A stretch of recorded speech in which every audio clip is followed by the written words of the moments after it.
تو وہ جو بچے داخل کرنے والا تھا نا،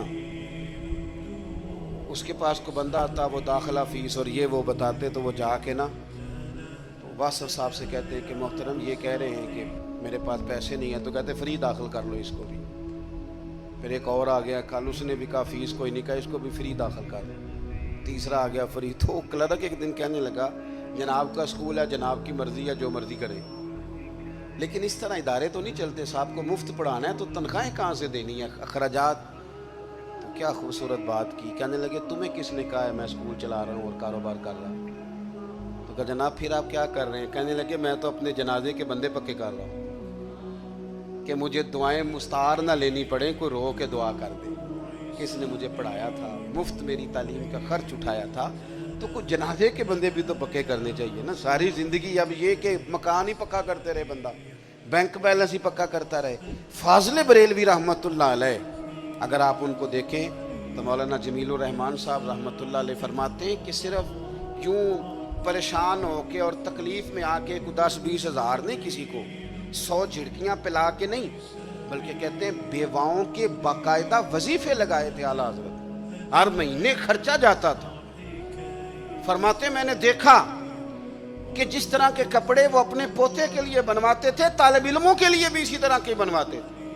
اور فرماتے میں نے یہ بھی دیکھا کہ دروازے پہ جو آتا تھا نا اس کو دیتے بھی تھے اور اس سے معذرت بھی کرتے تھے کہ میں تیری طلب تو پوری نہیں کر سکتا، پر جو حیثیت ہے اس کے مطابق تجھے، جب تک آپ لوگوں کے حق میں طبیعت کو نرم نہیں کرتے۔ آپ، میں نے کہا کہ غریب سیاںا نہیں ہوتا، ہم کہتے ہیں آپ یہ عقل مند نہیں، تو بھئی عقل مند جیدے گھر دانے ہو دے کملے بھی سیانے، یہ تو پیسوں سے عقل آتی ہے بھائی۔ پھر تو ہم نے دیکھا ہے کہ غریب سے غلطی ہو جائے تو لوگ کہتے ہیں تو انہیں جان کے برتن توڑا ہے، جان بوجھ کے کرتا ہے، اور امیر سے ہو جائے تو کہتے ہیں نہیں نہیں جناب سارے ہی آپ کے ہیں، بے شک۔